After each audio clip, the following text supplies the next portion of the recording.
Karnaval Sekretariat Kabinet Republik Indonesia. Sekretaris Kabinet Letkol Teddy Indra Wijaya membagikan hadiah dari atas mobil Karnaval Budaya. Hadiah ini diberikan Teddy saat iring-iringan mobil Karnaval Sekretaris Kabinet berada di Bundaran HI, Jakarta Pusat. Seskap Teddy membagikan hadiah berupa gantungan kunci dan kaos kepada warga.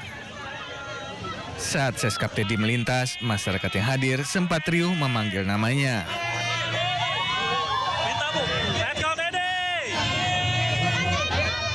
Selain membagikan hadiah, Letkol Teddy turut menyapa masyarakat dan berjoget dengan lagu Tabola Bale.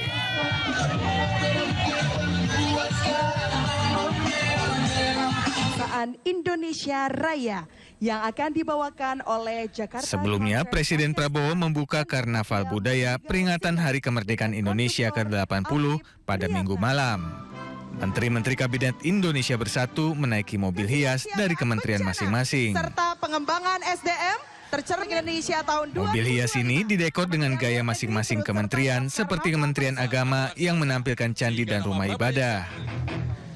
Kemudian ada juga mobil hias Kementerian BUMN yang terdapat pesepak bola naturalisasi yang kini di Persija Jakarta, Jordi Amat. Kehadiran Amat sontak menyedot antusiasme masyarakat. Pemerintah dalam rangka memeriahkan peringatan HUT ke-80 Republik Indonesia menggelar Karnaval Budaya yang dimulai dari kawasan Monas, Jakarta Pusat dan finish di kawasan Semanggi, Jakarta Selatan. Terdapat 5 panggung hiburan yang telah disiapkan pemerintah untuk pesta rakyat. Dari Jakarta, Muhammad Revi Sandi, iNews melaporkan.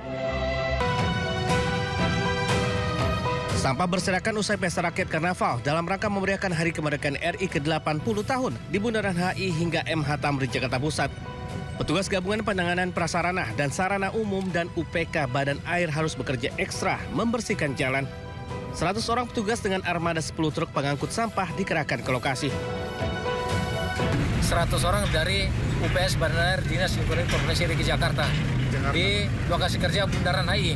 Sekitaran Bundaran HI 100 personil yang diterjunkan Pak ya? Itu biasanya sampah apa aja sih Pak yang di sampah sisa hasil makan minum para warga yang datang ikutin acara di Bundaran HI ini. Petugas membersihkan sampah-sampah ini agar kondisi area kembali bersih usai dijadikan lokasi perayaan kemerdekaan. Dari Jakarta, Miftahul Gani, iNews melaporkan.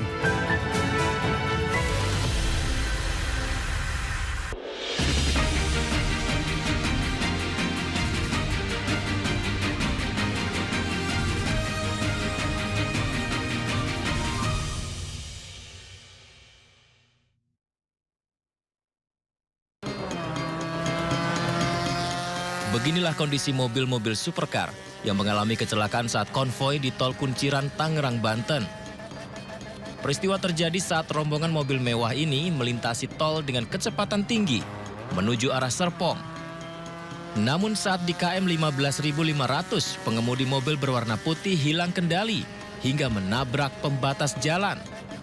Beruntung saat kejadian, kondisi tol sedang sepi hingga tidak terjadi tabrakan beruntun. Pengemudi juga tidak mengalami luka, hanya mobil mewahnya mengalami kerusakan. Polisi menegaskan akan memeriksa pengemudi supercar dan anggota komunitas lainnya.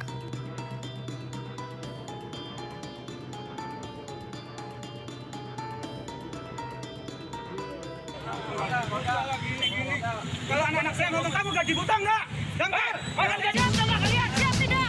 Sejumlah petugas pemadam kebakaran Pemkot Cirebon terlibat keributan dengan warga saat terjadi kebakaran rumah warga di Kampung Kalikeba, Kesambi.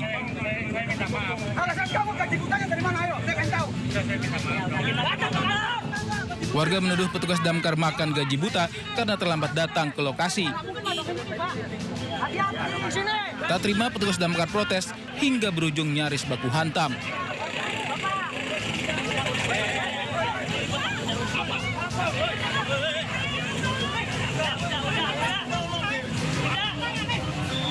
Beruntung keributan tidak berlangsung lama.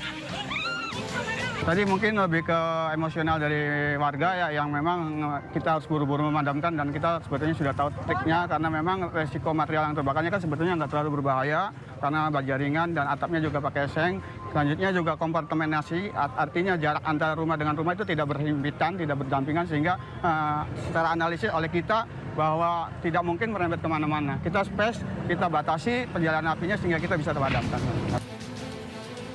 Dalam insiden ini, satu rumah hangus terbakar, namun tidak ada korban jiwa.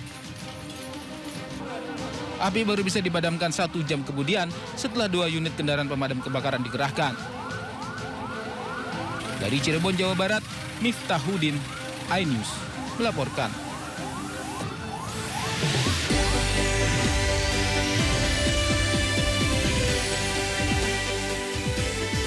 Kebakaran sumur minyak ilegal di Blora belum bisa dipadamkan.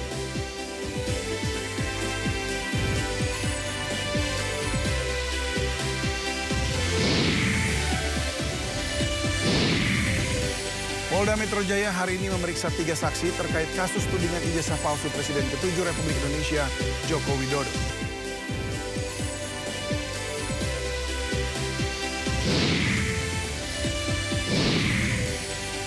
Peluncuran buku Jokowi's White Paper oleh Roy Suryo CS diwarnai penolakan dari pihak kampus UGM.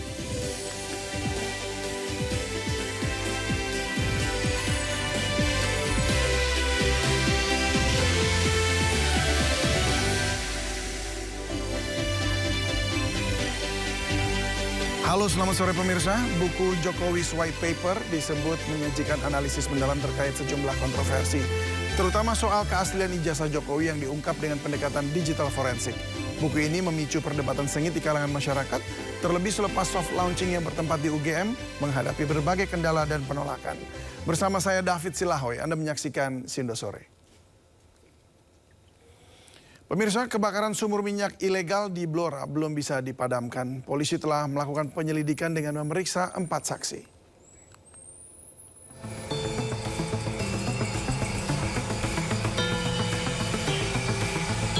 Api dari sumur minyak ilegal milik warga di Blora, Jawa Tengah masih menyala hingga Senin malam.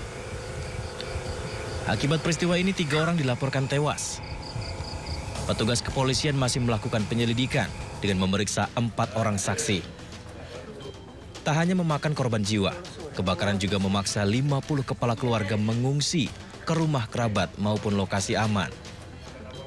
Ya pasti nanti ke depan terkait dengan kejadian ini, ke depan pasti akan saya tidak lanjuti. Nanti kita akan rapat koordinasi dengan Forkopimda dan seluruh stakeholder terkait penanganan tata kelola sumur rakyat yang ada di Kabupaten Blora.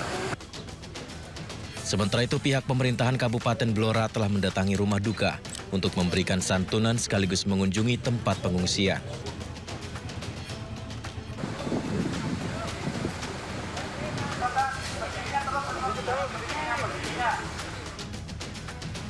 Sebelumnya, terjadi kebakaran hebat di sumur minyak rakyat di Dukuh Gendono, Desa Gandu, Kabupaten Blora, Jawa Tengah. Dari Blora, Jawa Tengah, Heri Purnomo, iNews melaporkan.